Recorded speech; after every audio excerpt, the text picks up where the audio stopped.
Good evening, ladies and gentlemen. Welcome here to the Flatout Racing Network's coverage of race number 13, season 64 of the Rolling Thunder Gaming Talladega Challenge Series. We have finally arrived to the final round of the playoffs. We have whittled the field down from our original 13 drivers now to our final 4. And we set the table for the championship race next week at Burnt Screwdrivers Raceway here at the high banks of Talladega Superspeedway. It's Josh Metallic, Donnie Garrett, Grant Wesley, Dunn LaPrade. One of those 4 drivers will be hoisting the championship trophy in 2 weeks' time. They begin that journey here tonight. I'm Seth Cole alongside of Kyle Matthews, Michael Norman. Guys, it's been a long journey for these drivers here. They're not quite done.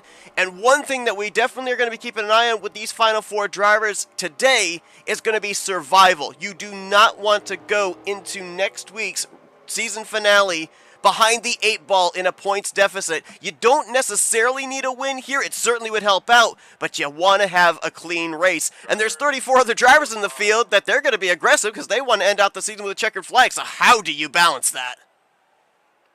It's a really good question. I think you just got to, I think everybody that's in the Final Four, I think they just have to continue doing what they've been doing. And all 4 of them have a victory this year, at least one victory. So, yeah, it's should be fun.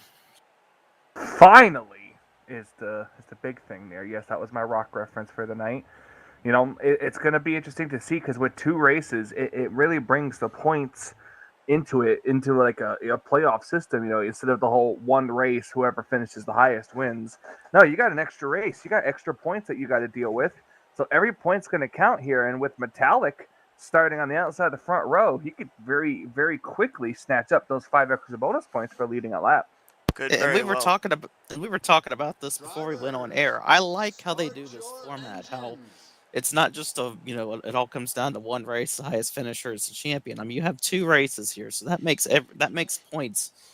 That makes all the points important here. So puts the emphasis on consistency for sure. Michael, yes. As you alluded to, Josh getting good starting track position here as he'll be on the front row to the outside of tonight's pole sitter, Greg Lovell. Row 2, going to find Kelly Causey and Keith Bynum. Jeremy Jeffries, Ulysses Sandoval back in row 3. Ken Roberts and Glenn Harris in row 4. Mike Mangialardi, Brian Schilling. I keep saying this. It always seems like the stories, they write themselves. Those 2 are battling it out in the bracket challenge here tonight and potentially next week as well. And they share the 5th row together. And that was just a random draw, too. It was just random qualifying draw. It's like in our nose, Greg Palmer, Grant Wesley, another our final 4. They're back in row 6. Cy Jones, Bobby Farrell in row 7. Jessica Shelton, Rodney Sullins in row 8. Row 9, it's the Elliots. Jeffrey on the inside, Chris on the outside. And your top 20 going to be completed with Craig Hagley and playoff contender Donnie Garrett. Furthest back of the playoff contenders will be Dunn LaPrade. He'll roll off the grid from 21st alongside of Randy Waugh. Luigi. Jim Glaude in the field here tonight. Normally see him racing on Monday nights, but he's taking part in this evening's race alongside of Bernie Miles back in row 12. Row 13, Jeff Crivello and Bob Seminaro. Row 14, Terry Bombard and 2-time winner Joe DeSpirito. Mark Paglia and Chuck McClure, they're back in row 15. Row 16, Graham McDonald and the outgoing champion Tim Nofsker. Row 17, John Godfrey and Bob Dixon. Row 18 will be Richard Martin and Ron Hagelin. And the final cars in tonight's 38-car starting lineup will be Brian Rawson and Denny Carroll.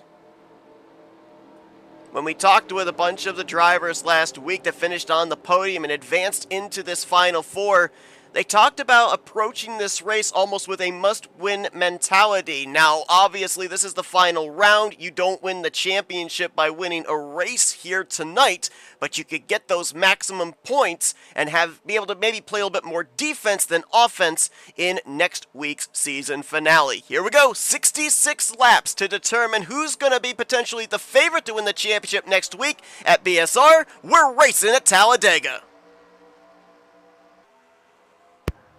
Boggity, boggity, boggity. Let's go racing, bruh.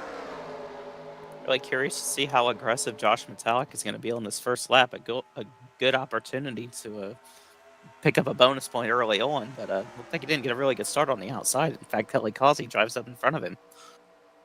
Greg Lovell stays on the bottom. That's going to allow the aforementioned Causey to pull up alongside, may clear him for this race lead with the momentum they've got in that middle groove into turn 3. The 880 will draw back even, door to door through turn 3. Mentioned about Josh Metallic, of course, coming off vacation last week, was not in the field, but knew he was going to be battling for the championship here in the final round. Was able to pick up a victory that advanced him not only into the round of 8, but then advanced the following week in a must-win situation into the Final Four. Only driver with 2 victories here during the playoffs. Joe DeSpirito, the other 2-time winner, had his 2 victories, one during the playoffs and the other one during the close of the regular season. Spirito has 3 wins on the season, actually. He won a race or 2 before the playoffs, if my memory serves me correct. Oh, yeah, you're correct. The only standalone at the top there in terms of multi-wins. Kelly Causey led that first lap, but they're still side-by-side, Level on the inside, Causey on the outside. Whoa! Oh! Car in the wall there. Mark Paglia. Probably got a little loose coming off the corner there. May have gotten a little bump in the corner as well. Yeah. Keeps it going. Will stay in the lead pack, it looks like. It happens. Close at the line level. Stuff like that happens. Given lap number 2. Stuff like that happens. You just gotta regroup, get yourself at the back of the pack, let regroup, get your patience going, and see where it takes you.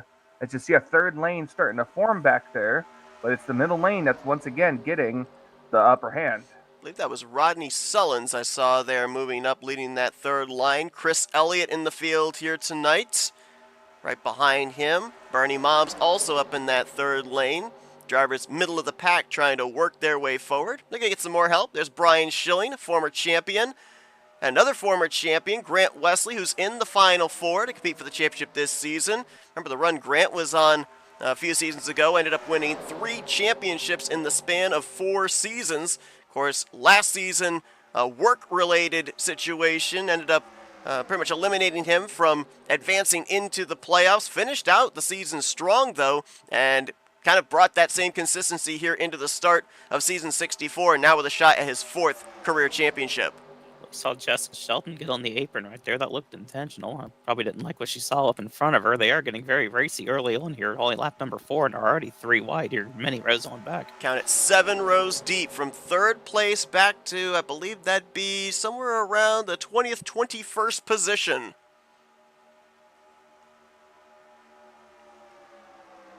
Inside line, surprisingly here in the opening laps, doing a pretty good job of hanging on. Usually here at Talladega, middle line, that third line, usually get a lot of momentum and are able to freight train cars that are hugging that yellow line, but your top 5 are all clear, and Greg was able to hang on to the top spot. It's allowing the inside to pull away, and usually, Seth, even back when the racing used to be like this, when they were 3 wide, 2 wide like that, whoever's single file clear would be able to pull away. We've seen that more often than not at the track we're going to next week, Burnt Screwdrivers Raceway, but haven't seen it quite as much here in recent memory at Talladega. There's a couple of our, well, actually 3 of our Final Four. Throw a blanket over them right there. Garrett in the 77, LaPrade in the 74. Been a lot of firsts for LaPrade here. First full-time season in the Talladega Challenge Series, first career win, first playoff appearance, and now first time battling in the Final Four for the championship. Now, statistically, in terms of experience, he's the underdog coming into tonight, but the way he's raced this season, you'd think he'd been here for 4, 5, 6 seasons. I think he's the dark horse of the 4 championship contenders. He's just been really solid. You mentioned he had the 1 win, and it seems like, every week you look up there, he's right there in the top 5, in the top 10, in a position to win the race. Don't really talk a whole lot about him, but like I said, when it comes time to go for it, he's usually up there. So if anybody would be a dark horse pick, I think it would be the 74 of Dunlop Crowd. I completely agree. Oh, the 29 drifted up a little bit off the corner. Mike Mangialardi, who was the winner of the loser's side of the bracket challenge, So here tonight, he takes on the winner So of he the was the winner's best of side the of the worst? bracket challenge, that being Brian Schilling. He And was of course, the best of the worst? pretty much, yeah, that's actually a great way of putting it. And the way that works here tonight is if Mike Mangialardi finishes ahead of Brian Schilling, Schilling gets a rematch next week in the finale. Highest finisher then will be the bracket champion. But if Brian Schilling beats Mangialardi here tonight, it's one and done, and Brian Schilling will be the season 64 bracket challenge champion. And those two are side by side right now for, I believe that'd be unofficially the 9th position. It's a different paint scheme for the 29. Usually see them in the Napa colors. I can't tell what the sponsor is on that Seattle car there Seahawks. this week, but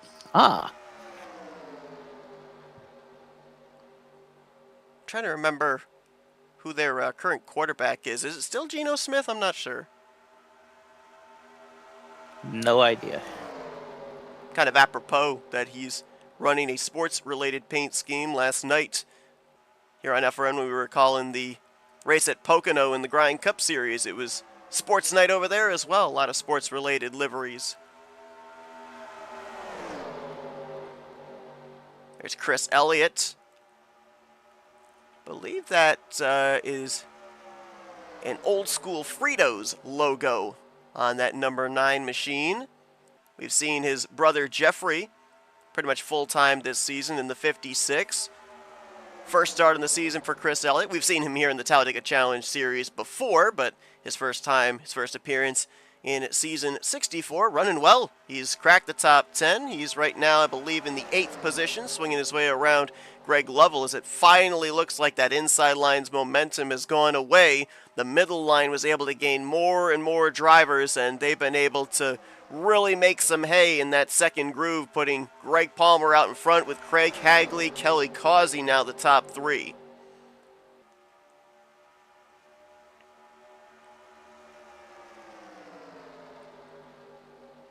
Well, 82 had a look for a split second, gets back in line.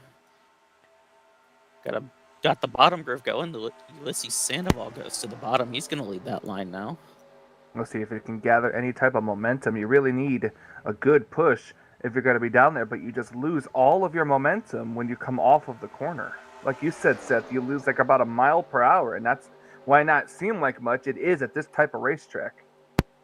Ulysses is going to get picked up by Bernie Mobbs. We'll see if they can make something happen. You know, as we ended up having the eliminations in the round of 13 to the round of 8, and now the round of 8 into this Final Four, to me, the drivers that have gotten eliminated, it just makes them more and more dangerous here in these final 2 races, because you look at a guy like Joe DeSpirito, didn't make the playoffs, and to your point, Kyle, he's a 3-time winner. When we talked to him in Victory Lane, he's like, well, I got really nothing to lose. There's no championship hanging in the balance for me. I can go out there, be a little bit more aggressive. You look at some of the names of the drivers that got eliminated last week. Tim Nofskert, the defending champion from 1 season ago. Chuck McClure, who led the regular season point standings for a good portion of the season. Brian Schilling, who was Mr. Consistency during the regular season. Top 5s in every single one of his regular season starts. And Ulysses Sandoval, who came up runner-up twice here this season. You gotta think that now they were dangerous before. They're even more dangerous now that they're out of the championship hunt. We could very easily, I feel, have both of these races here in this Final Four won by drivers that are not competing for the championship, and that makes it even more important in terms of points if you're battling for the championship. I wouldn't be the least bit surprised if we saw 2 non-championship contenders win the final 2 races of the season, like you just mentioned. Several big names, several drivers who have already won this season. A couple of drivers who have been really, really close at winning the season, like the 96 of Ulysses Sandoval. So, it's points are going to be. Points are going to be the big factor here. And if a championship 4 driver does win, it doesn't necessarily mean they won the title. Correct. Exactly. I remember back to 1 season. I can't remember what Wait, you exactly. actually remember? Well, I remember the situation, but I don't remember the season. Well, that explains a lot. The Final Four for the championship that year, it was when they had the 1 race season finale. It was Bob Seminara, Joe DeSpirito, Grant Wesley, Jessica Shelton. Like I say, you can't script things sometimes. You come into that final race, as we do here coming into tonight's Final Four, tied in the point standings, all even. They finished 4th, 6th, 7th, and 8th. Wow. One behind the 6th, other, 6th. behind the other, behind the other. That's how it came down for the championship. That's just the cream rising to the top right there.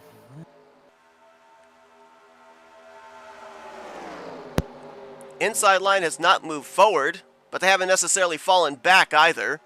Sandoval and Chris Elliott have been side by side for that 8th position for the last 3 laps or so. Now, while they're not necessarily making up ground on that inside, I do kind of like being down there because take a look on the top left of the screen, the lap counter there.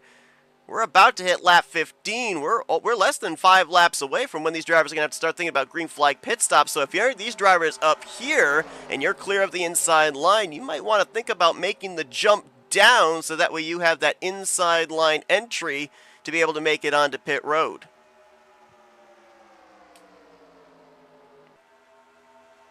Yeah, this race is just ticking along right now. We just completed lap number 14.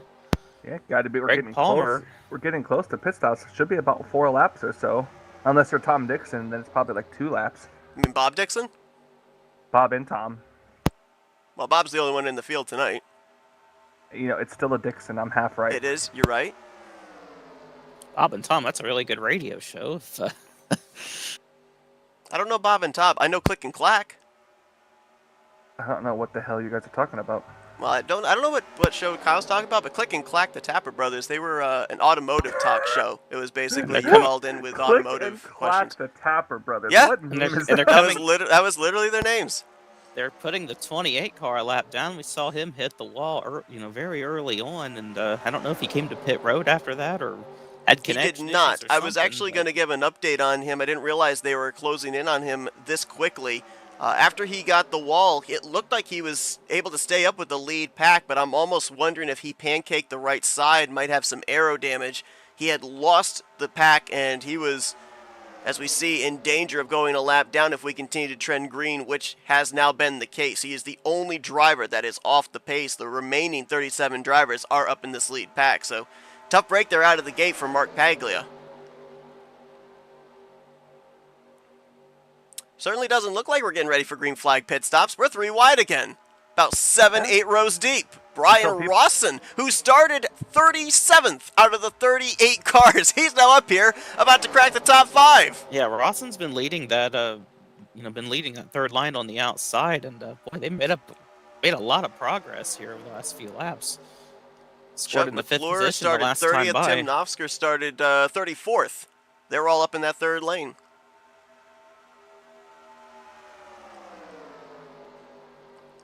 Now we start to see drivers making their way down to the inside line. A few laps removed from green flag pit stops, and oh boy, we have seen so many times. We got a couple coming down pit road here. Lovell, Mangialardi, Keith Bynum, Randy Waugh. Ooh, I don't think he got that woe down in time. We got Graham McDonald, Denny Carroll, Jim Gloud, Bob Dixon all in this lap. Have to keep an eye on for potential speeding penalties here. You mentioned the 21 car really locking him up. I'm not sure if he was able to get slowed down enough. We'll have to keep an eye on that. As long as he kept his foot on the brake until he hit 55 miles per hour, he might be okay, but... When this baby hits 55 miles per hour, you're going to see me let off the brake. May see some more drivers hit pit road this time. We've seen a lot of times where incidents come into pit road don't necessarily bring out the yellow. Sandoval pitting, Joe DeSpirito, a few others. Oh, boy. Oh, there we go. No caution. There was no oncoming traffic. Cy Jones, Bobby Farrell go around. Bob Seminaro was very wide coming in. I don't know if he made the commitment cone or not. I guess we'll find out. Yeah. If he didn't, I believe that's a 30-second penalty. As drivers from that first group merging onto the racetrack, right in front of the leaders who will potentially be coming down pit road this time. There might be a few that would go an extra lap if they haven't been out in the clean air, able to save some fuel, but I think we'll see the 22 on pit road this time as he's led the last 6 laps. 21 did get a speeding penalty, and he's pitting right in front of this massive pack of cars. Oh, Elliott around. He's going to get in the wall there. Everyone looks like they are going to make it on pit road safely with the exception of the 09. Fortunately, he spun down towards the inside wall, so he wasn't really in anybody's path. And I believe that was the entire rest of the field that needed to come onto pit road. I don't think we had anybody else stay out an extra lap. We'll cycle through just to make sure. Well, we did have one that stayed out, and he's running out of fuel. Jeff Crivello slow on the back straightaway. I don't know if he couldn't get onto pit road or if he thought he could go one lap further. But that car is rapidly losing speed through the center of 3 and 4. He may be able to coast it back around, but obviously he's going to lose a ton of track position once these pit stops finally complete.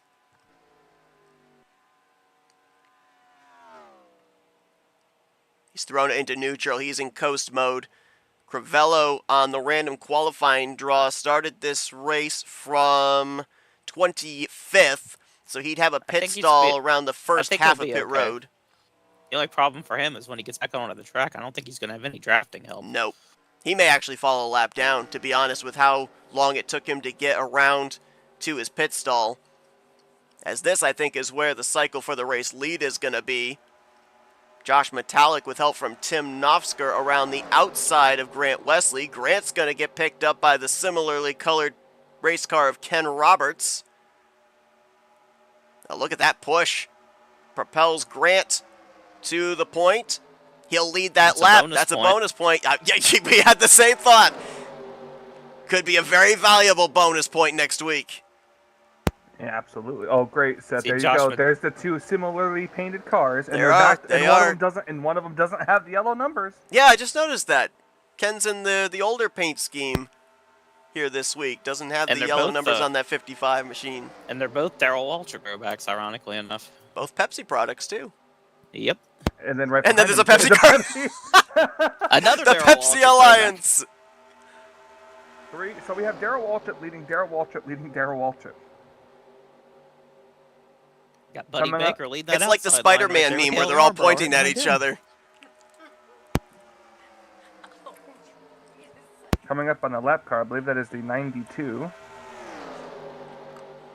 See a paint scheme in that pack right there that I really love. That I believe that's the 72. Is that the number? That mellow yellow throwback? Jim Glaude. Anybody that knows me knows that I love that mellow yellow car that Kyle Petty had back in the early 90s. It was also featured in Days of Thunder. Good looking car there. Jim, last time by, scored in 11th. His first start on the season here as well in that 72 machine. So if we take a look at the fallout from the green flag pit stop cycle, as we're 3 wide around, looks like the 7th, 8th position. We currently have 36 drivers still on the lead lap. Bunch of drivers lost time, though, including Bob Dixon, Jeff Crivello, Ron Hagelin, Chris Elliott, who had the spin at pit road entry, Randy Waugh. Luigi? There it is. That was a very long pause. No, I'm sorry. I had my mic off because it makes you guys louder and I can hear you for some reason through my headset. So I said it, but then I realized my mic was I thought you were pausing for dramatic effect, so you could have lied. I could have been. But he, of course, had the speeding penalty. He's still on the tail end of the lead lap, however.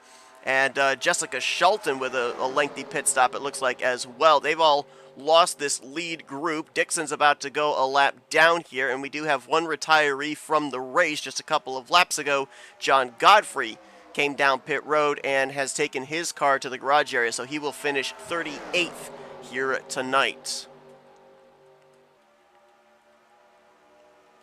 Your final 4, though, all got through this cycle of green flag pit stops safely, did not get hit with speeding penalties. 3 of them did very well, are up here inside of the top 10. I just noticed, I thought he was at the tail end of the pack, but possible trouble for Dunn LaPrade. Way back here, obviously not in the draft, by his lonesome in the 27th position.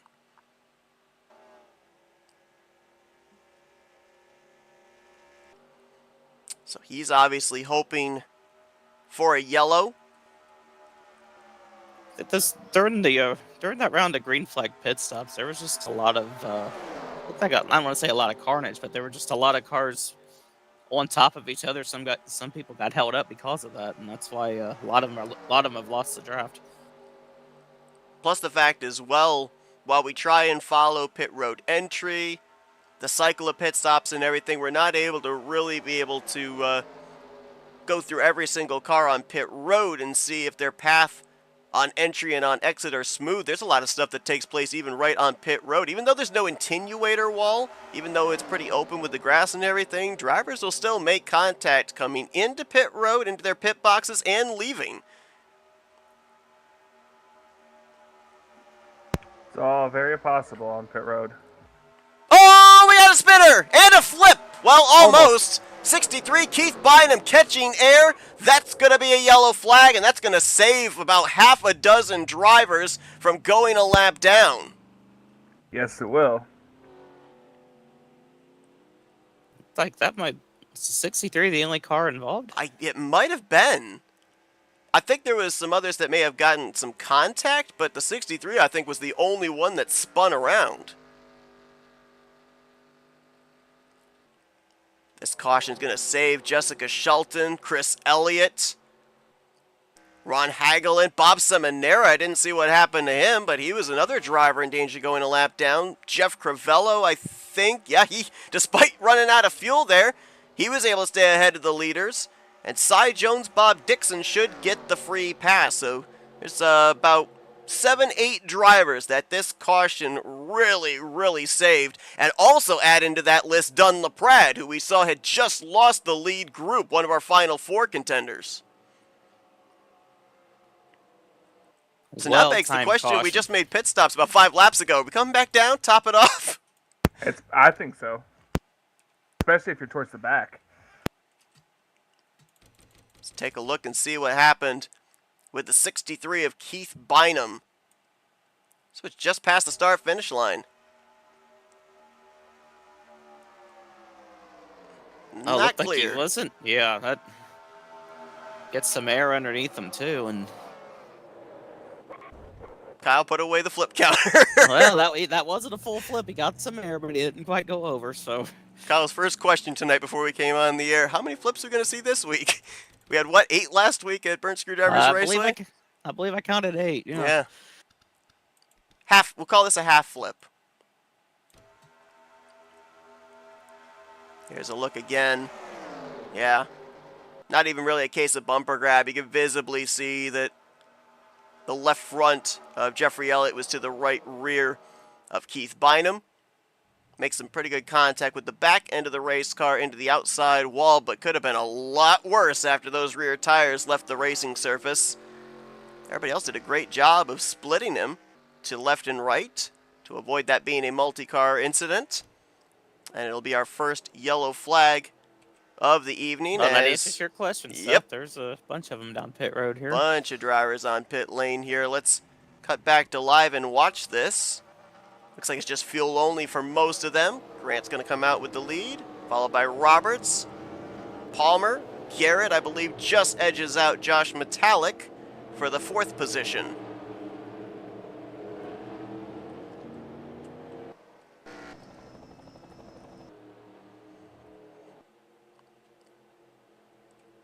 Like I said, like you should bring those cars up, Seth, that were and putting everybody back into the pack here. So I guess we can kind of see how long it'll take for them to get back up to the pack.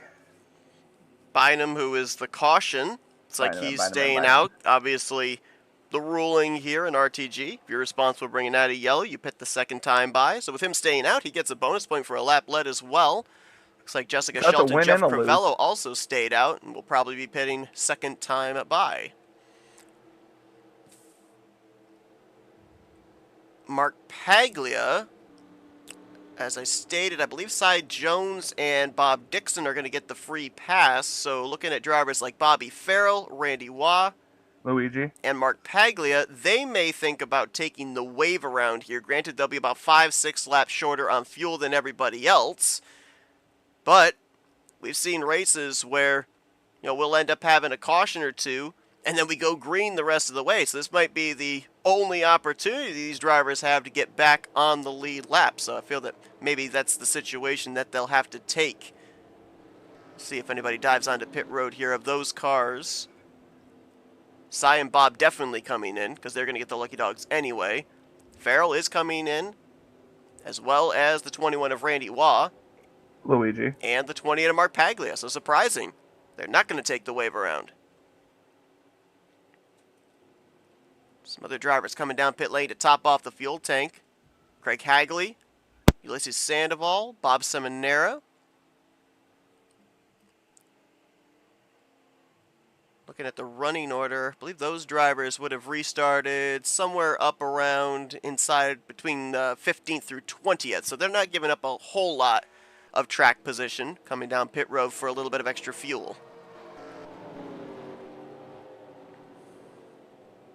We're not quite at halfway yet, or we're not coming to complete lap 29 this time by. But we have seen fuel mileage come into play a couple of times already this season, so, that's always in the back of their minds. We are one pit stop to the finish, however. I believe the lights will go out next time by, so lap 31 is when we should go back green. That would put us at our final pit stop somewhere in the vicinity of lap 50, which should be able to get us the rest of the way home on borderline a can and a half, maybe 2 cans of fuel, but they should be able to make it the rest of the way on one more pit stop from this point out. And we talk about the money stop. That's going to be the money stop, whether it be under green or under caution.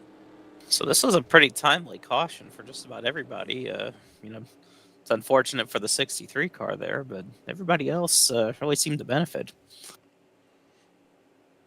So you see the 92 and the 7 up on the top side. I had Bob Dixon side Jones as the free pass cars. We have to remember that until 15 to go, all cautions are what are considered frozen field, meaning that you hold your position back to the start-finish line to then pick up the pace car. We had Dixon and side Jones, the first 2 cars, 1 lap down, crossing the start-finish line the lap prior to taking the yellow. That does not necessarily mean they were in those positions when the caution flew. Bobby Farrell must have gotten around Bob Dixon just before the caution came out. And so those would be the first 2 cars 1 lap down. Dixon will remain -1, along with Mark Paglia and Randy Waugh. Luigi.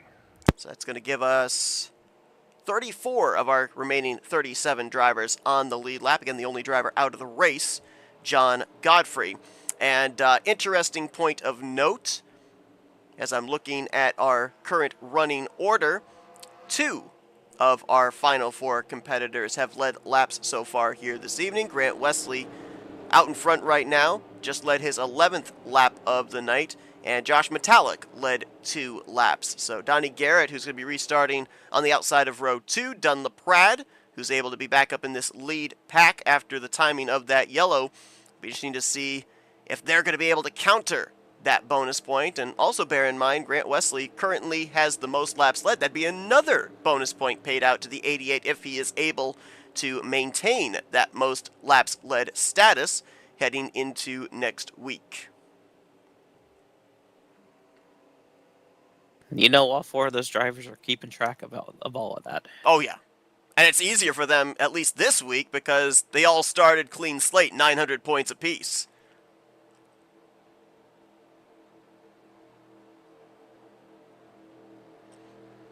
So Wesley Roberts going to be the front row. Greg Palmer, Donnie Garrett, row 2. Those darn same paint scheme cars. It's all the Pepsi cars up there again. All the Darrell Waltrip cars.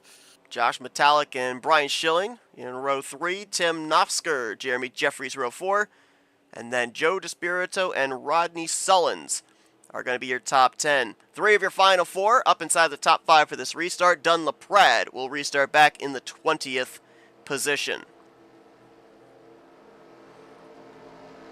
Seeing a lot of saving of fuel here under this caution period. Might be trying to get to that delta where they can pit at 15 laps to go, only take on a can and a half, rather than spend the extra time taking on the extra half can for 2 cans of fuel if the final pit stop takes place under green flag conditions. But Grant Wesley, looking for his second victory on the season. More importantly, looking to have the points lead in the Final Four for the championship heading into next week's season finale. Gets us back under the green flag, closing in on halfway here tonight. Wesley gets a good start on the bottom.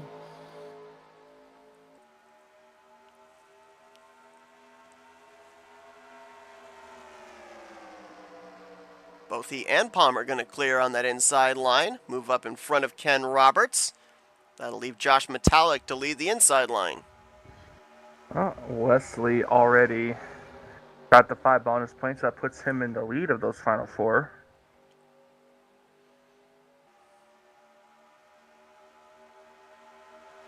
Starting to see some 3 wide. Way back there, around the 24th position. Jessica Shelton back there. Lap car of Mark Paglia I saw up on that third line as well. Ulysses Sandoval up there. Looked like Keith Bynum. That car still appears to be up to speed despite the backing into the outside wall in turn 1 after the near flip, bringing out our only caution to this point. 22 was looking a little low on the 88 coming off that corner there. Maybe just peeking a little bit.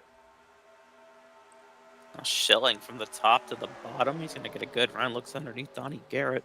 He's going to carry a good run, but can the 39 close up to him? Well, he's closing up, but in turn he's losing Nofsker, so the draft not that tight coming off of turn 4 on that inside line. If they can make forward progress, guarantee you other drivers will notice that up inside of the top 3 or 4, and they'll jump out down there as well. But for now, Schilling, Metallic, Nofsker, Despirito, McClure going to be the first 4 cars, 5 cars in that inside line.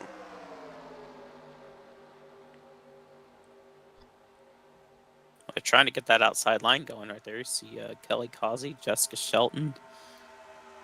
28 cars there as well.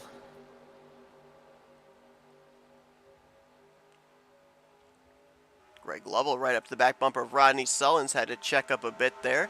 Got a nice tow down the back straightaway. Right now 3 drivers are battling for the lucky dog positions. First 2 cars 1 lap down. Should a caution fly, would get back on the lead lap. Mark Paglia, Bob Dixon currently hold those spots. And the driver trying to break his way in to being one of the top 2 would be the 21 of Randy Waugh. Luigi. Little shimmy there out of the 1 of Jeremy Jeffries. What did you call me? I didn't call you Little Jimmy. I said Little Shimmy. I was waiting to see if you would catch on. I had to kind of figure out where you were going with that one, and then I was like, word association. Now Jeffries and Rodney Sullins get to the inside. They get right in front of Brian Schilling there on the bottom. Now they're making some progress right now. I feel like ever since you said that this car makes you hungry, that's why Jeremy runs it week after week now. I don't have any more goldfish crackers at the moment, unfortunately, but finished off that last week. Sounds like a you problem. Sounds like you just need to go to the store. It is. It's a big problem. Road trip. Jeremy Jeffries, of course. We documented the hardships he had. A lot of stack up there. Good save by Josh Metallic. But the hardship of mechanical failures down the home stretch of the regular season, taking Jeremy out of contention of making it into the playoffs. He is the highest driver in the point standings of the non-playoff contenders, 14th in points. Just looking to end out season 64 strong, build some momentum for season 65, which we can confirm will be taking place here on FRN. We're going to have the All-Star race taking place between the conclusion of season 64 into season 65, but we will be back once again with these RTG drivers and a new mod as well. The announcement that the NXS 20 mod, the Xfinity cars, going to be coming here to the Talladega Challenge series. Is not sure exactly what's all going on right here, but there's a lot of movement happening, a lot of lane swapping going on just in the latter portion of the top 10.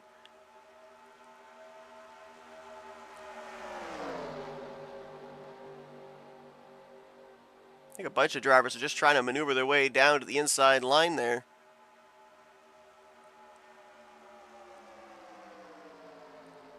A couple of drivers fighting their way up through the field that we know came down pit road to top off, including Jessica Shelton.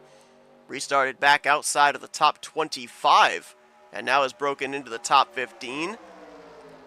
Ron Hagelin just a couple cars behind that 111. I'm pretty sure he was another of the drivers that came out to top off. Ulysses Sandoval in the 096 in that middle groove. So these drivers know they can go maybe a lap or two further than everybody else if there's a green flag pit stop. So they're going to be aggressive to pick up track position.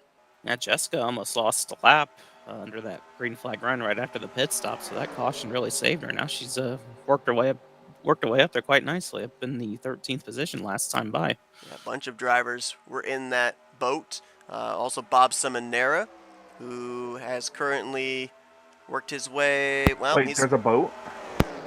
Well, we're not at Daytona. There's no Lake Lloyd, so I don't know. Maybe there's a boat. I don't know. All the rain that we've been getting in this area, I think we might need to get a boat if it doesn't stop anytime soon.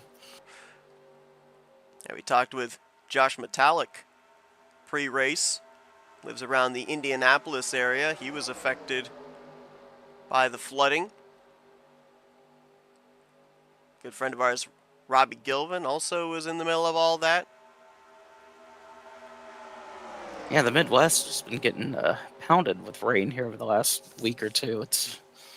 I don't think it rained here today, amazingly enough, so hopefully we're done with it for a while.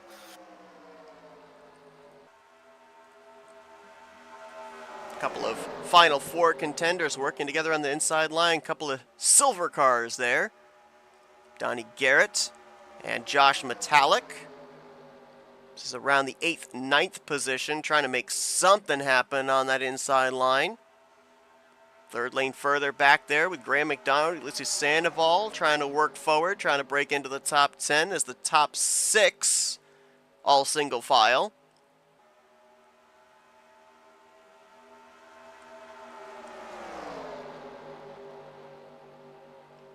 Grant Wesley continuing to lead laps, trying to get that extra bonus point for leading the most laps. Got both lanes trying to work over here towards the middle lane. The 39 pushing the 77. Those are almost identical paint schemes. One has the silver and black, the other one's silver and red. Think there's a chance that we're going to have the 880, the 088, and the 88 all up at the front again, Seth? Maybe. The 880 is quite a ways back there in Greg Lovell. Grant leading. Nofsker now going to battle for 5th. And in the point of Grant Wesley, he's now led 21, about to lead 22 laps. So we're only a few laps away from when he'll have that bonus point for most laps led locked up.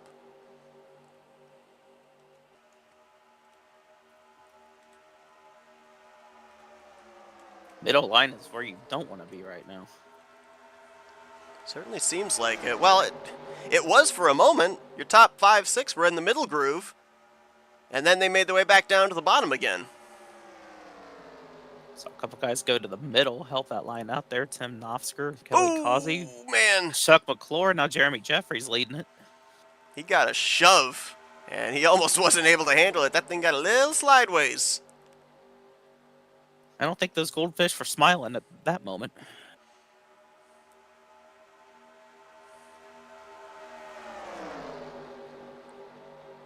It's like the top 3 all kind of mirroring each other.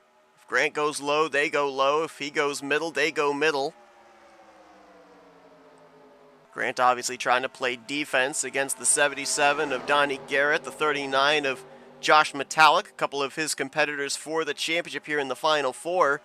Dunn LaPrade, after getting the caution he needed to get back up in this lead pack, hasn't been able to really do much with it. He is mired right now back in the 26th position. However, that could be by design.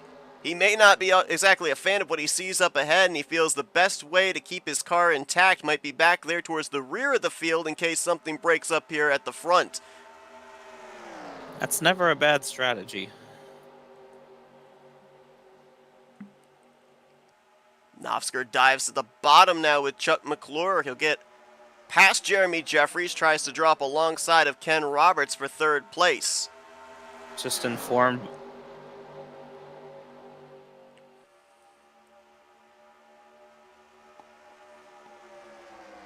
Just informed what? Yeah, it was just informed by our FRN colleague in the 9 car. 7 projected laps. So, Okay, so right getting about ready what for I was pit thinking. stops. Lap By 50. about lap 50, Yep, I thought so. Ooh, Oh, boy. Let's get out of my head. Yikes. In stereo. Nearly ended up having a double spin Entendre, there I'm just with Greg Palmer in the left rear quarter panel of Wesley, Roberts in the left rear quarter panel of Palmer. But does aggressive go around? Sometimes. So potentially closing in on pit stops, deciding this one here tonight. Want to remind everybody that next week, it'll just be Thursday night. No doubleheader next week. The Grind Cup Series will be off on Wednesday. So Thursday night, we'll see you back here. Burnt Screwdrivers Raceway. Championship decided here in Season 64 of the Rolling Thunder Gaming Talladega Challenge Series. But I want to give a shout out for another broadcast going to be taking place here this weekend. Our buddies over at Tarnation TV. The 2025 ALS Association Team Elmo 200 at Talladega Superspeedway. Saturday night. Broadcast starts at 7:15 p.m. Eastern Standard Time. Second straight year, I'm going to have the privilege of joining Blaine Donlin, Rod Weston in the commentator's booth. The event organized by Kelly Causey. A lot of the drivers you see here tonight going to be taking part in that one.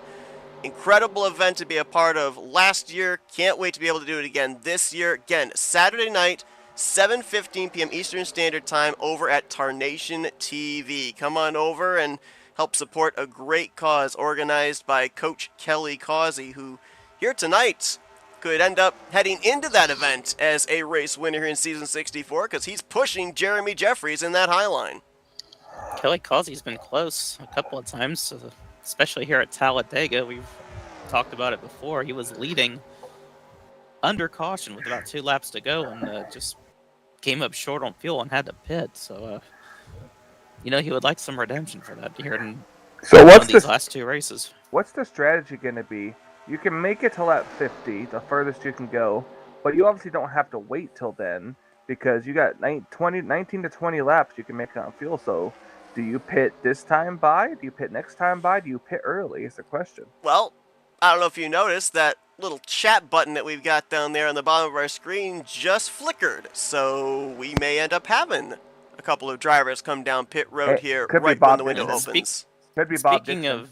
Speaking of chat, is anything going on in the our broadcast chat? We haven't talked about that yet tonight. We got Al in our chat, Al Sullins.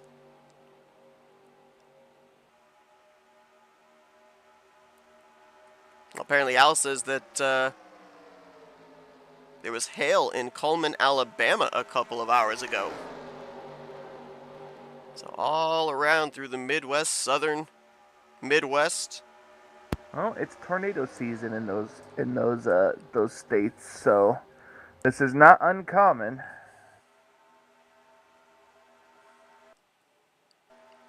Cy Jones was the only driver that came down pit road that time. We'll see more in the next 3 laps or so. We've already seen some drivers have some issues getting onto pit road. None of the playoff contenders, at least on the entry to pit lane, but this is pretty much the money stop. This is going to be the pit stop that will get us to the finish. Whether we see a caution between now and the checkered flag, that will probably be the only time outside of crash damage repair that we'll see the drivers on pit lane for the remainder of this race. And with Grant Wesley just crossing the line, leading his 29th lap, no driver now mathematically can lead more laps than he can. He's got 2 bonus points coming his way. Lap led, most laps led, going into next week's season finale. Boy, 2 extra points. That may not sound like a whole lot, but it could be the deciding factor. So, yeah, that is a big deal. It may not sound like it, but very well could be. I feel like Grant's going to be the Pied Piper here for most of the leaders when they hit pit road. Obviously led most of this run. Here he comes. Bunch of others coming in. All 4 of the final 4 on this lap. And we've got trouble in the back. Randy Waugh going around. EJ. Denny Carroll got held up. But you also had Garrett, Metallic, and LaPrade back there right side of your screen all coming in this lap as well. So it's the money stop for the final 4 for the championship.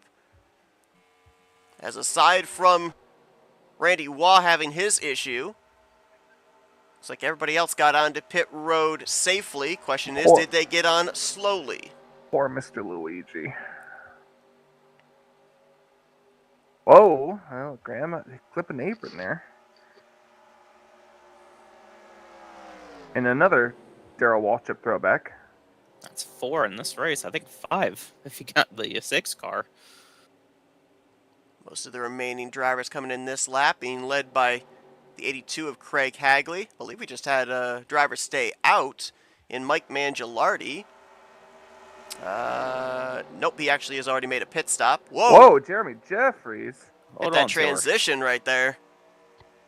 You can merge up in turn 1, but I don't think he had the right sides on the track, left sides on the apron, and got a little squirrely. It's all by himself as well. He is. It's obviously a very slow pit stop for him. Unless something happened to him while on pit lane. Oh, Ken Roberts coming back down in the 55. Speeding penalty, I'm guessing? Well, scoring's not giving me anything. Sometimes it'll show if there's a speeding penalty, sometimes it won't. The default answer would probably be yes. And Ken was having a great run, was up inside the top 5 for most of that run to the pit stop. This is where the lead will more than likely cycle around 2, with Tim Nofsker now out in front. Came into this season the defending champion. Got things off to a hot start, winning the season opener to secure himself a spot in the playoffs, and came up just short of advancing into the Final Four last week. Was the last driver just outside mathematically, and will not be able to go for back-to-back championships here between 63 to 64. Top 3 are single file, then they've got another group of about 4 cars that are single file trying to run this group down. And then another group behind them, so... Scoring showing me some black flags here. Got a trio of them. Bob Seminara in the 712, Terry Bombard in the 10, Mark Paglia in the 28.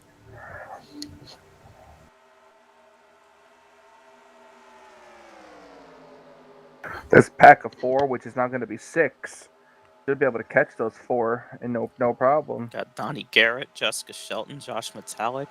It's going to be more than 6 in 10. this pack. There's going to be about 10. 12 of them. Oh, I think there's 10 if I counted right. And I believe our entire lead pack may have our Final Four if LaPrade can stay in touch with Hagley, who can stay in touch with Glenn Harris.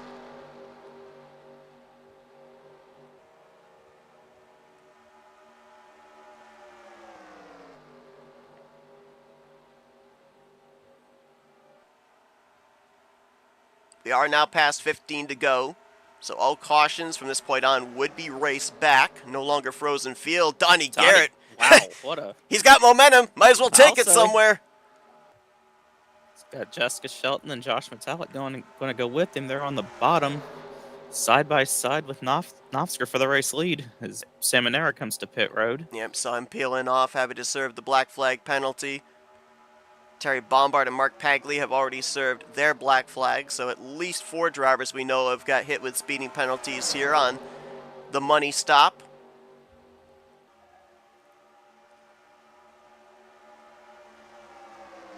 Garrett had that momentum, but then when the rest of that pack caught up, Schilling stayed up on the top side, so did Sullen, so did Crivello, so the momentum shifted back to the middle groove, allowing the top 3 to remain the top 3, Nofsker, McClure, and Wesley. It's like Garrett and Shelton are going to start to fall back here. They're the only ones on the inside line. Garrett finds, well, he may have thought he found a spot in line right there, but... Found or forced? Yeah. Shelton gets in line, now the 36 is hung out dry. Now that they're caught up to this pack here, now they're going to, running into some lap cars here. Could they come into play? Well, there you go, Michael. The 088, the 880, and the 88 are around each other now, but not in the way that Greg Lovell would have wanted as he's going a lap down. I love calling things before they happen. Ron Hagelin also going a lap down. Former champion Richard Martin in the 43 also going to fall off the lead lap. Next driver I believe these leaders would encounter would be Ken Roberts. I think I just heard his engine up ahead. He's got about 10 seconds on the leaders. One of a number that had to come down pit road for a pass-through after being caught speeding on pit road. Well, Seth, we got buddies up here. Let's see. Who do we got up here that could potentially work together? Well, Could see the 38 and 39, maybe? maybe. Question is, how long do they wait before they start making a move? Not sure. It's interesting because I thought that that Donnie Garrett actually was a part of the Florida gang. I was corrected about that when we talked with him a couple of weeks ago. He said, I'm kind of a free agent out there. I work with whoever. Right now he's in the 7th position. Let's double check real quick on the 74 of LaPrade, because I see Craig Hagley at the tail end of this pack, but I don't see Dunn. Oh yeah, he's even lost a couple more positions there as a trio of Chris Elliott, Graham McDonald, and Denny Carroll have gotten around him. So LaPrade now in the 14th, now make it 17th position. It's not a horrible place to be as far as points are concerned, but in the situation we're in, it is, because the other 3 competitors for the championship, they're all up right now inside of the top 10. The lowest of them, Donnie Garrett, in 8th. Make that 7th.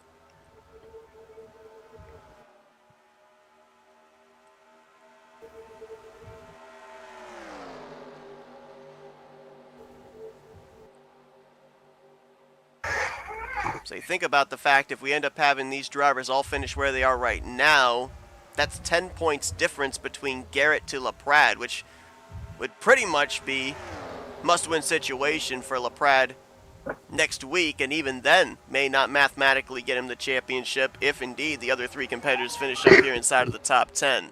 Yeah, the whole win and you're in scenario does not come into play here. Nothing automatic, just most points is all you'll get for winning. Single file here. It's like amongst most of our lead pack. Driver's second half of this group going to try a outside line. Jessica Shelton, Ulysses Sandoval to the outside of Jeff Crivello. A couple more going to jump up there. Donnie Garrett sees that second lane. He and Joe DeSpirito, 3-time winner, going to move up there. I didn't think these guys would run single file the rest of the way here. It goes against a driver's nature. Exactly. You can only look at somebody's back bumper for so long. That's true. Well, an update on the bracket challenge. Before that pit stop, both Brian Schilling and Mike Mangialardi were up in the lead pack. Mangialardi, after the pit stop cycle, now is leading a 3rd group, about 12.5 seconds behind the leader, 18th position. Brian Schilling is in 4th place. So Metallic might have just screwed himself out of that one when it's going low like that. Everybody else stuck to the middle lane. Yep, he and Rodney Sullins both. But looks like right now, if the 4 remains where he is, Brian Schilling here tonight will officially be the Season 64 Bracket Series champion. Right now, 4th place for the 4-car.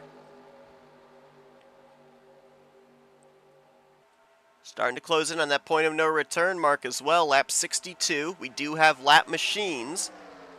So it would be at completion of lap 62 that a caution would end the race. And, you know, we get into these scenarios and it's the question of how long do you wait? We've seen drivers like Josh Metallic wait till the last lap. We've seen drivers like Ulysses Sandoval wait a little too long, try and make the move come into a caution, and just by half a car length miss out. So it's all about timing, but it's hard to know timing when you don't know when or if the caution may fly. So what do you do right now if you're Grant Wesley, running in the 3rd position, led the most laps tonight, racing for a championship? Do you just are you content finishing 3rd, or do you try to get a little bit more here if you can? Honestly, I do whatever my final 4 competitors behind me do. If the 77 jumps low, I jump low to cover. If he jumps high, I jump high to cover. But if he doesn't make a move, I'm content to ride where I am right now. Metallic's fallen back, so he's not necessarily a factor Right now, I'm watching the movements of the 77, and I'm kind of hoping as well that, if I've got some teammates or people I'm working with either just in front or just behind the 77, they are communicating to me what he is doing so that way I can mirror it as well.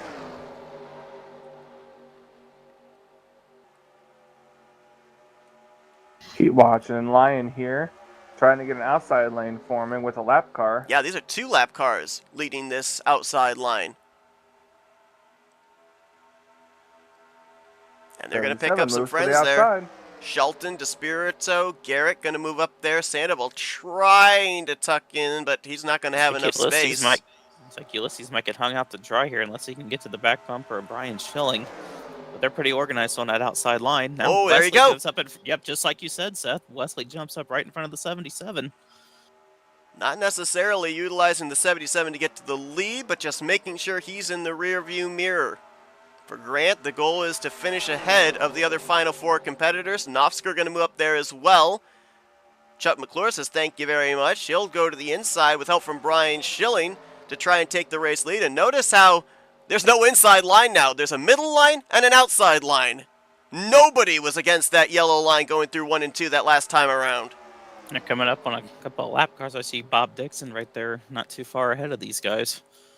Hey, Michael, you having some flashbacks here where both lanes shared right between the white hash marks? We're doing it again in the closing stages of this one. Oh, yeah. Definitely get some flashbacks on that one. Let's see. We're going to have to see how it goes. We've reached that point of no return. It is wide enough for them to be able to run double file in that middle groove, both lanes trying to get that momentum off the corner. Does that 143 help the outside lane? No, he's going to get out of the way there. Good move on his part. McClure, I think, might clear off the corner. He'll stay committed to the bottom, though. I think he may have had enough room to move up, though he would scrub off a little speed, transitioning off of turn 2 from bottom to top. And Metallic, Metallic. Oh boy, 2 wheels on the inside on the yellow line. I don't know if that would be a. I don't know if there's a yellow line rule in this series or not, but there is. Awfully close. But all 4 tires were not down below the yellow as a couple of cars coming to pit road there. Bob Seminara, Jeff Crivello. Getting out of the way. Yeah, I think you're right. After all that, Nofsker back to the point. Look who are the top 2. Yep. Side by side going to be for 3rd. A lot of jostling back from like 7th place on back. They're trying to get reorganized again. 2 more lap cars on the outside. The 28 and the 10. Schilling might get held up by these guys. He was trying to go 3 wide on Garrett, who threw the block on him. Now Schilling's going to fade back. You think should Grant pop up to the outside lane now? Here comes nope, 77. Not yet. Not unless the momentum's there. Oh, it's there. Garrett with help on the outside there. He's got Ulysses Sandoval, Tim Nofsker, the lap car, the 43. Coming off of turn 2, it should be there. 2 laps to go. Garrett still deadlocked with McClure. He should do it right now. He comes up. The 77 should be able to get a good run. There he is. There it is. He called it. He's going to get the push to the lead. Does he jump to the bottom? Yes, he will. Trying to check both lines there. Now he'll have to pay attention to that 77 off turn 4 if he gets a run and a good push from Ulysses Sandoval down the front straightaway. Yep, there it is. Rodney Sullen's going to go way up top there, try and formulate a 3rd line. Looks like Ken Roberts, Brian Schilling with a last-ditch effort. White flag in the air, 1 lap to go here in the penultimate race of the season.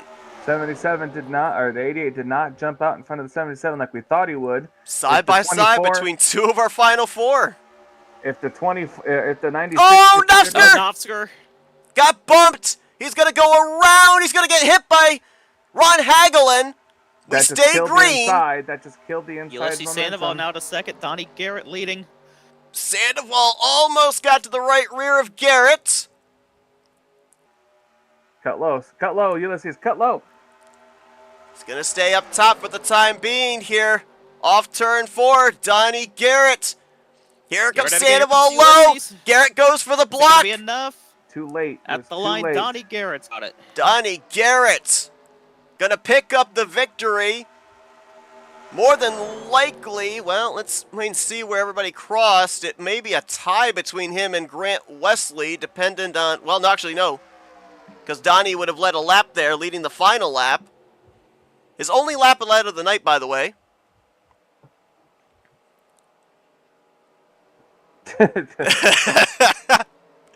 Grant saying, you got me. Looks like Garrett, Sandoval, DeSpirito were the top three. Grant's going to finish 4th, Metallic in 7th, and Dunlaprad in 14th. So Garrett will, despite the bonus points that Grant got tonight, he will have the points lead. Not by much, but he will be at the top of the standings going into the finale next week. A lot of the drivers, they said, we're looking at this as a must-win scenario for our Final Four. I think with the racing we just saw right there between the 77 and the 88, I think that's exactly what they acted upon tonight. I can't wait to talk to Ulysses and tell him he made that move too late. I want to see a replay of that final lap. We were so focused on the crash with Nofsker, I don't think I saw Garrett actually take the lead in all that.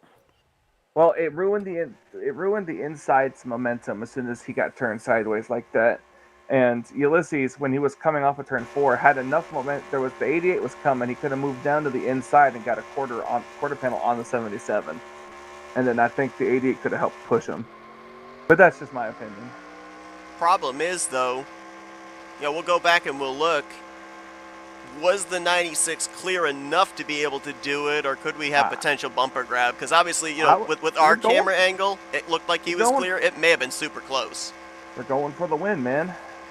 Well, you're going for the win, but you also got 2 Final Four competitors up there that you don't want to wreck. I was just about to say the same thing there. Listen, I'm not lifting until I see God of the checkered flag. I've seen that on a T-shirt at Eldora Speedway before. I think if you wreck 2 Final Four competitors, the next race, you're going to see God on the first lap. Yeah. Well, Donnie Garrett styling and profiling the Nature Boy, doing some burnouts here. And I think he just toasted the engine, as a matter of fact. Gave that car everything it had. We'll go back and take a look at the replay of that final lap as per Kyle's request there and see how that all culminated. Only one caution here this afternoon as well. We got to see this thing finish out, well, at least to the final lap, not necessarily under green, but here's a look. This was coming around to take the white flag. Believe there was a stack up on the inside line. I think McClure gets into the back of Nofsker, who may have gotten into the back of Wesley right there. Actually, no, I think Nofsker bumper grabbed off Wesley. I don't think Chuck had anything to do with that. Yeah, but I think it was Michael that said it. That just killed that inside line right there and really hurt Grant Wesley, and that was just the opening that Garrett needed. Go to the 96. Go to the 96, go to the helicopter cam. Okay. Right about here is when right he should have made the move. Yeah, maybe. Right about just before the exit. Now watch this right here. He probably wasn't sure if he was clear of Wesley either, so. I thought Donnie threw a block on him. He really didn't. Ulysses just was, I think, nervous about the fact he may not have enough room, and that checked him up a little in the tri-oval as well. But Donnie Garrett going to pick up the victory. He'll have the points lead going into next week. One of 2 Final Four competitors. And then everybody murdered the pace car. Yep. But one of 2 of the Final Four competitors that is yet to win a championship in this series. Could this be a sign of things to come for Drivers 77 as we bring you to your finishing results?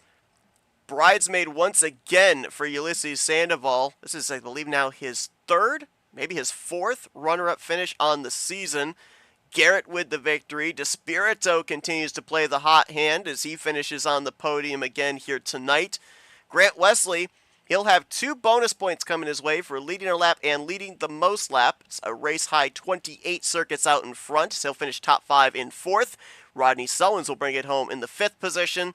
Chuck McClure in 6th, Josh Metallic in 7th, so he won't be that far behind Garrett and Wesley for that championship. Brian Schilling finishes in 8th, Jessica Shelton in 9th, and Glenn Harris going to complete the top 10. Chris Elliott in 11th, Graham McDonald in 12th. 13th for Denny Carroll, Dunn LaPrade will finish in 14th place. So with the other three competitors finishing in the top 8 and Garrett going to victory lane, it's definitely a must-win for LaPrade, and even that may not get him enough points to win this championship. Jeremy Jeffries going to complete the top 15. We had 25 drivers finish on the lead lap. Out of 35 still running, Crivello, Bynum, Godfrey did not reach the conclusion. And here tonight we're going to do something a little bit unconventional. We normally do this in the finale, but we'll be talking with 4 drivers here tonight. Garrett, Sandoval, and DeSpirito are podium finishers, but we'll also be hopefully dialing up. Well, nope, actually guess we'll have to wait till next week because I just realized he has left the server. We were going to try and dial up our bracket challenge champion Brian Schilling, but we'll do that next week officially. So let's go on down as we head into our FRN post-race wind-down and dial up our podium finishers here tonight. Let's first get a hold of our 3-time winner on the season, third-place finisher Joe DeSpirito. User was moved to your Hey channel. Joe, Michael Kyle, Seth up here in the FRN booth. Got a copy? Hey guys, I got you. How you doing? Well, I'll tell you what, we're out of breath after what we just saw right there. I can only imagine what you had to go through there on that final lap. Crazy racing all night long, all 3 lanes working as is usual here at Talladega Super Speedway, and you were right in the thick of it at the close of this one. You're in that middle line off of turn 2, inside line stalls out. Had a shot at this thing. What kind of doors needed to open for you to be the one to battle with the 77, or were you kind of the pusher that decided this one? Yeah, I was doing a lot of pushing. Donnie helped me seasons ago for my last championship, so it kind of worked out to where he was in front of me at the end, and I was trying to stick with him, and him and Ulysses were about to go low on that last turn there, so that was kind of my opening to potentially win the race, and then they came back up, so I just kept banging and pushing Ulysses into Donnie as hard as I could. We saw a lot of lines moving here in those final 10 laps, jostling to top, to middle. At one point, both lines were running that middle groove right between the hash marks. I have to think there was a lot of communication going on with who was making some type of moves. I mean, how difficult was that? Because it looked like a lot of those moves were pretty quick and kind of not easy to predict. Yeah, all night long it was like that. I couldn't figure out where to go. I was telling my buddies, don't ask me what to do. I have no idea what to do tonight. Any move I was making was the opposite of what was happening. Everything was like bizarro mode, and it just happened to work out to where that last pit stop, I came out and got together with some of my guys, and it became a single file race for a while, and that kind of caught me up.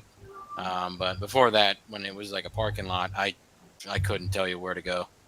You mentioned the word bizarro mode, and obviously there are 4 drivers battling for the championship, but you and another 33 drivers are out there just trying to get another checkered flag before the conclusion. Kind of puts me in the same mindset of what we see drivers do in the season opener, where it's a clean slate and it's basically bring home the trophy or the steering wheel, and if you end up wrecking out, you got a whole rest of the regular season to work with. With that being said, do you think we're going to see that same type of mentality in the racing next week with the non-championship drivers? Oh yeah, everybody's just trying to get that checkered flag at the end of each race. It's checkers and records for everybody, and I think the bracket series was finished tonight, so that's done. So it's just 4 guys racing, and it might be just 3 guys racing now. I'm not sure what the points are looking like, and yeah, everybody else is just either helping one of those couple guys or going guns blazing. So yeah, it's going to be crazy again. Well, despite not getting your 4th checkered flag of the season, another solid outing for you here tonight nearing the close of season 64. Congratulations on the 3rd place performance here tonight. Joe, before we let you go, floor is yours for thank you, sponsors, and shoutouts. Cool. Thanks, guys. I want to thank, RTG, Thursday night series, and the Thursday night admins, Josh and the boys. I want to thank you guys at FRN, always doing a great job. And it's good to hear you're going to be with us for the All-Star races in the next season. I want to thank some of the sponsors: Race LM, Ultimate Garage Floors, Dixon Brothers, um, and I want to thank my team at Mobs Motors, everybody watching at home, my family, um, LC, Dan, work buddies, Uncle Travis, and yeah, thanks guys. That's Joe DeSpirito, third place performance here tonight at Talladega Super Speedway. He'll look for that season-leading fourth victory to close out the season next week in the finale at Burnt Screwdrivers Raceway. Congrats on the great run. Best of luck next week. Thanks guys. Good win, Donnie. User was Let's moved see if out we of can your Before we get a channel. hold hang of... on, before we do that, just Michael, you are wanted in the lobby right now. And wanted in the lobby. Yes. Let's all Down, go to the lobby. what, down in the Tally Challenge series Nope, room? I got you. Bye. User was moved out All of your right, channel. let's see if we can now dial up our second place finisher, Ulysses I hate to Sandoval. do that. I had no other way of telling him. So. Nope, you all good. User was moved to your Hey, Ulysses, channel. it's Kyle and Seth here in the FRM booth right now. You got a copy? What's up? Oh, Well, what's Mikey? He currently was called away to an important meeting, apparently. I think he probably would have wanted to been around for this interview because he was spotting you on that last lap. He was like, go low, Ulysses, go low, when you guys were coming off of turn 4. A tough situation for you, right? You've got a playoff contender just behind you. You got a playoff contender in front of you. Obviously, we've talked about the fact you've had numerous runner-up finishes this season, been so close to that brass ring, your first victory here in the Talladega Challenge Series. But how tough is that situation? Because, while obviously you want to get that win, you don't want to do something that's going to affect the Final Four in this championship battle. Yeah, when I made the last move going on the triable, the 77 tried to block me, and I had my nose in his quarter panel, and when he went low, I thought I was gonna turn him, so I lift a little bit just so I wouldn't turn, and that situation as a whole was scary because I thought that if I was thinking about what would happen if I messed it up and turn it around. So, but I also can't stop thinking about what I done. I had the win so close again, and I ended up not getting it. So there's too much going on right now. I can't stop thinking about missing the chase because if I was in the championship four, look at where I would be if I was in the championship four. Yeah, absolutely. But hey, I mean, let's talk about on the positive side. I mean, you and about 3 other cars. I noticed you, the 9, the 38. I think the 8 was with you. You guys made the third line work about 2 or 3 different times in those final 10 laps. Worked your way from outside of the top 15 up into the top 10, eventually to the top 5. You were able to notice where the momentum was, which lane you needed to go into, and had a shot for this thing. We talk about Talladega Superspeedway and the capabilities of moving forward, even if you end up not getting the luck on the draw for qualifying. How do you make those kind of decisions? Because we just talked moments ago with Joe DeSpirito, and he felt that a lot of the moves here tonight, based on the fact there are only 4 drivers left battling for the championship and everybody else has nothing left to lose, that the movements were erratic. So with that being said, and a little bit of unpredictability in where the momentum is going to be, how were you able to find that said momentum to get yourself to the front? Well, I started after the first break. I was in the back, so I was able to see, where the momentum was mostly. But by the time I was back in the front, I didn't know where to go because when, as you can see, when I was at the front, I didn't know where to go. I tried to make a move and didn't work. That's the only move that didn't work out because when I was in the back, I was able to see where the momentum was, where to go, and those moments were quick. Some people were left out in the soccer hole because they didn't react quick, and so I had to do a fast move on the last few moves. I saw Grant Wesley doing a fast move on us when we were in the outside lane, and so that's kind of what was going on there. You had to be real quick. We also ended up seeing only 1 caution here tonight, which meant pit road played a prevalent part into the outcome of this race. And Again, User with the joined whole your channel. mentality, not a whole lot for drivers to be able to lose, maybe a little bit more aggressive on pit road, and a couple of those pit stops, really big pack of cars coming down pit lane. You were a part of 2 of those big packs on those cycles. Is it more nerve-wracking when you're in that type of a scenario as opposed to maybe middle portion of the season when everybody is minding their P's and Q's a little bit more? Oh, it's only scary when you look at the mirror. Ulysses, wait till you watch this replay back. I called when you should have moved down low and you didn't do it, and I'm so upset at you.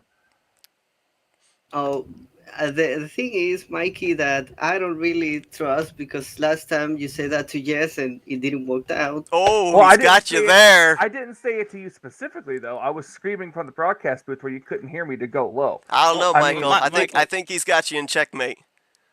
No. Well, Michael, it was really, we saw the replay. It was really close between him and the 88. I'm guessing, Ulysses, you weren't quite sure if you were clear at that exact moment. So that's probably why you didn't go down there when Michael says you should have. Yeah, it's kind of the Right, things that I you were like right mentioned. in turn 4, not quite at the exit yet, but he wasn't quite there. He had a good run.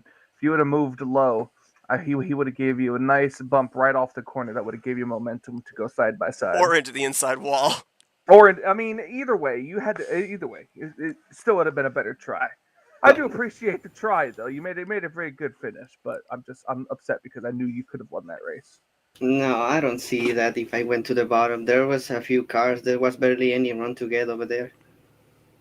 Well, Ulysses, another great run for you nonetheless. We keep saying it. We feel that you're going to get that victory sooner or later, maybe in next week's finale. But hey, some good momentum still here down this home stretch. You've had now 5 straight finishes inside of the top 10. Say your 3rd runner-up finish on the season. It's been obviously a career year for you as well. Congrats on the run here tonight. Before we let you go, floor is yours for thank you sponsors and shout-outs. Oh man, I can't stop thinking about what would happen if I didn't have that penalty on going to the first race, because on the first race I was like second on the points. That would have boosted me into coming into the next rounds. I might have made it to the final 4. And look at the finish right now. I am There's so much regrets going on. Even though if I have something to say about Michael saying I should have done a move. I am still regretting a lot of stuff that I've done in the race. But I think I just need to move forward to the next race. Pretty much the strategy is gonna be going for it while the big dogs are gonna play it safe. And that will be all. A big shout out to all my teammates, my Team Wrecking Ball teammates, Mike Mangialotti, Pat McCarthy, Graham McDonald, Garland Oaks, Javier Negron, all my buddies from an NCRA, my buddy Nick Gunter, the one who taught me a lot of stuff driving into on normal speedways, Josh Mercurio, who taught me how to hot pit early, and Michael, At least you didn't learn from me and Josh. I'm You talking just about said Josh Mercurio. Mercurio. Are you not listening? Oh, I didn't. He taught me how to hot beat, and I gotta learn from you, Michael, on how to make some moves. And also a big finish to Mama Sandoval, who is in the living room. I don't think she's watching me, but a big shout out to her. I don't think she's watching me, but hi, Mom. Yeah, hi, Mom. I don't think you're watching me, or you're ever gonna watch this thing, or even if you're ever gonna understand what I'm saying right now because you don't speak English. But hi, Mom. All right, guys. See you next time. That's Ulysses Sandoval. He's your runner-up finisher here tonight. He'll look for that one spot better for his first career victory next week in the finale at Burnt Screwdrivers Raceway. Congrats on the great run here tonight, Ulysses. Yep, I'm here racing for the Just movement. Everybody with me? Yes, yes, yes. We won that Just movement.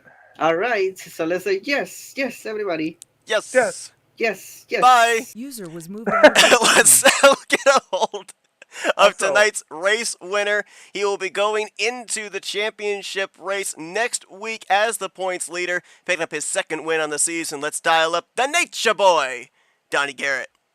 User was moved to your channel. Donnie, Michael, Kyle, Seth up here in the booth. Yeah, I figured we were going to get this. Woo! There we go. Yeah, baby. Well, So you're Donnie, driving that Ernie Irvan throwback car. seeing how you got the win on the last lap kind of looked like Ernie Irvin winning there in 1993. Well, first of all, I got a bone to pick with you guys. What y'all doing coaching Ulysses up here, trying to get him That's to Michael's pass fault. me? That's That was Michael. me. That was only me, and that's because I saw it. I saw it. That was something I would have done, and I'm just like, go to low, go low. And he didn't. I was like, ah. Well, you know I was going to block him. I mean, I had to make the block. But I tell you what, that guy's going to win a lot of races, man. He's him and Joe tonight. I mean, I got to give it up to Joe DeSpirito, man. And I pushed him to a couple of championships, and he definitely gave it all back to me tonight. And Ulysses stuck with me there, and he had to make the move. I got it. I get it. And I had to, like I say, I had to make that little block and then jump back up. But yeah, another win, man. This is getting good. And a dogfight really between you, Grant, and Josh. Saw a lot of erratic moves trying to get where the momentum was going to be.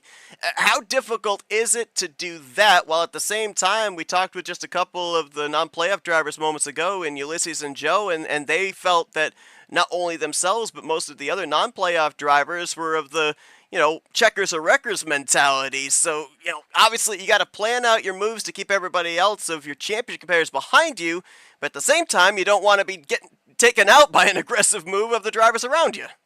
Yeah, oh yeah. You got to watch who's around you at all times. And just made a couple good moves there and got myself up there to the front, and then got Ulysses and Joe behind me. And I was like, they were like, go, just stay straight, and I'm good.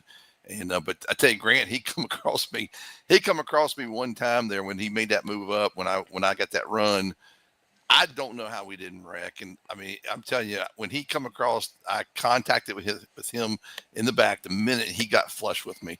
And I mean, I don't know how close that was, but how we didn't wreck, I don't know. The intense racing we saw with you and the 88 of Wesley, how much of that was that you guys racing each other, knowing you guys are both racing for a championship?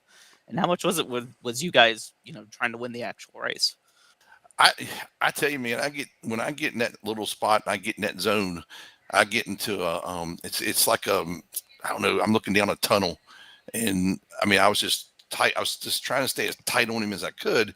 I know he's not going to stop the track. He's too good for that, and so I knew I could stay tight on him. But I mean, he'd come off that corner every time, and got right up beside me, and I got a lot of respect for him, and but I knew he would. Yeah, I knew we would race clean, and I mean, like I said, it was a great finish between him and I. And then, like I say, when Tim got spun, I think they just lost their momentum down there.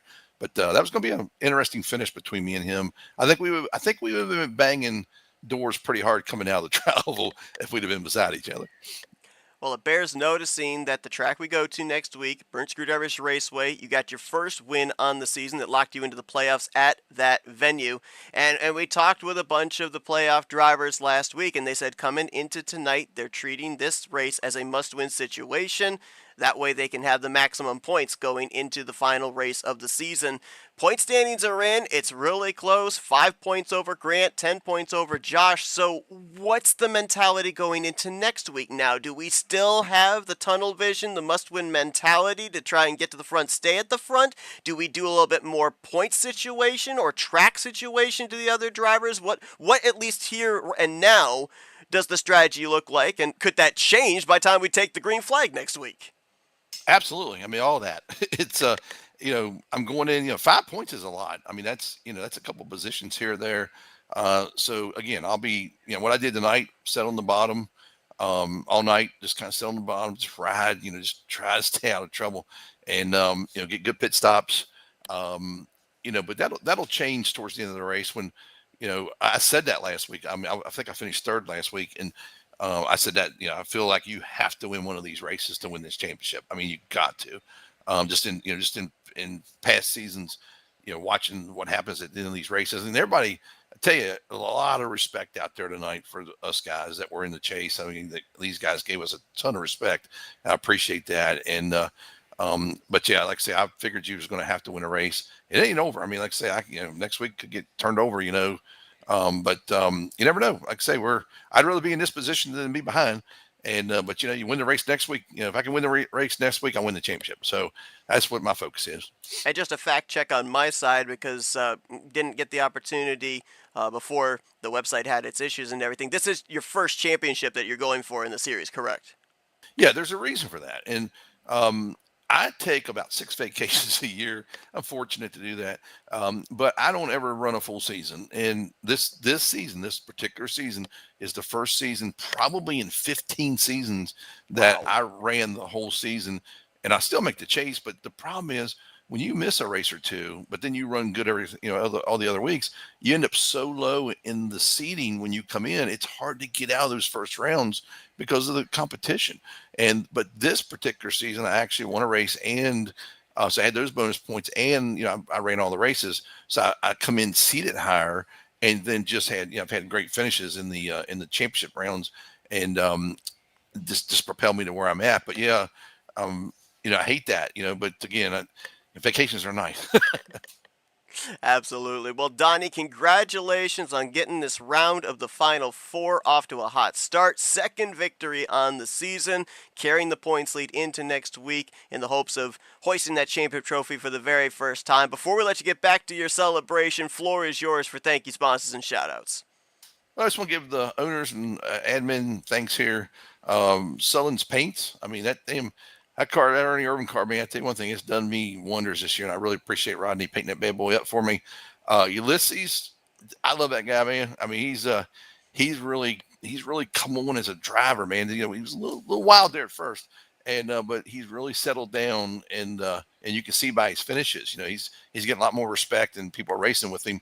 And it's gonna be a matter of time. He's gonna win multiple races in a season, and I think Joe was behind him, pushing him and pushing me. I think really the third guy is who really dictates that, and I can't thank Joe enough. But like I said, we talked about last week, and like I said, I've pushed him to several championships, and he's just we do that for each other, and that's what we do out here, and so I appreciate that, and tell you, just looking forward to next week and try to get this championship. Well, we're looking forward to next week as well. That is Donnie Garrett, his second victory of the season. It's a big one here tonight as he picks up a checkered flag in the Final Four, and he'll look to maintain the points lead going into the season finale next week at Burnt Screwdrivers Raceway. Congrats on the victory, Donnie. Best of luck next week. Donnie Garrett, your winner here tonight. Mentioned about the fact that the point standings are updated. Donnie Garrett, 5 points in hand over Grant Wesley. I forgot to add in when we were calculating up the points that the winner gets 5 bonus points. So that helped Donnie be able to have a little bit more of a cushion. Back to Grant, who led the most laps here tonight. Josh Metallic currently sits third, 10 points out of the points lead, with Dunlaprad 17 points out. Obviously, guys, we've ended up having fields of 35 plus drivers. I think the lowest car count we've had were 36 drivers, so there's going to be obviously a lot of points on the table, one would assume, next week. Donnie's playing defense, everybody else is playing offense, and we always seem to find drivers, whether it's our 13 playoff drivers at the beginning of the chase, our 8 playoff drivers when we got into the round of 8, or our final 4, always seem to find each other on the racetrack. So, I asked Donnie the question, what do you think? If you're Garrett going into that one, are you basically kind of doing what Grant was doing in those closing stages, where you're just trying to find those playoff drivers? You only need to finish one position ahead of them, just keep them in your rearview mirror? Or do you think that we go tunnel vision again like we did tonight, try and get to the front, stay at the front, let everything else happen behind you as it may? I mean, getting to the front and staying at the front, that'd be the easiest way to do it, but it's not always easy to get to the front either, so just really gotta take what you can get. Yeah, I agree. Depending on where you're at in the race. I agree pretty much. You just got to position yourself to be in the right spot at the right time. Well, it's going to be really interesting to see what kind of storylines we're going to have going into said race next week, and what kind of storylines we're going to have coming out of it. 2 drivers are looking to hoist yet another championship trophy in their career. Grant Wesley looking for his 4th. Josh Metallic looking for his 2nd. For Donnie Garrett and Dunlaprad, who are on opposite sides of the finishing results of the Final 4 here tonight, they are looking for their 1st of their career. Once again, congratulations to Brian Schilling on the Bracket Challenge Championship. We'll talk with him next week, and we will bring you coverage of that season finale next Thursday night, 9 p.m. Eastern Standard Time, right here on the Flatout Racing Network. One last time, I want to plug a race that's taking place here this weekend. Saturday night, April 12th, 7:15 p.m. Join Blaine Donlin, Rod Weston, and myself on Tarnation TV for the 2025 iteration of the ALS Association Team Elmo 200 at Talladega Superspeedway. A lot of the drivers that you've seen during the course of the season going to be taking part in that, organized by Coach Kelly Causey. You're not going to want to miss it. It was an exciting race last season. Looking forward to it again this season. Be sure to join us again. Search Tarnation TV on YouTube and join us on Saturday night. But Michael, Kyle, appreciate you joining me here this evening. Wild one here to pretty much whet our appetites, set the table for the final championship race next week at Burnt Screwdrivers Raceway, and looking forward to that one. I mean, this season has been unpredictable. I don't expect next week to be any different. Yeah, absolutely, I agree. I don't expect it to be much more different than it was today, but it's going to be a lot more intense. I truly expected to come down to the final lap if they're still racing when the last lap, they're not under caution. So could very well. I expect it to be something similar like we saw tonight. Yeah, I told these guys before we started this evening, we've had, ever since the inception of this 2-race final round, we've had championships come down to just 1-2 points. Could have that same scenario next week. We'll be working those calculators, trying to figure out who the champ eventually is going to be. Hope you guys will join us next Thursday night, 9 p.m. Eastern Standard Time. But until then, for Michael Norman, Kyle Matthews, I'm Seth Cole. Enjoy the rest of your Thursday evening as you've been watching another broadcast courtesy of FRN, the Flatout Racing Network. This broadcast is the copyrighted work of Flatout Racing Network and may not be rebroadcast, retranslated, or used in any form without the express written consent of Flatout Racing Network and iRacing.com Motorsports Simulations. Flatout Racing Network would like to thank you for your support, and we hope you enjoyed tonight's broadcast.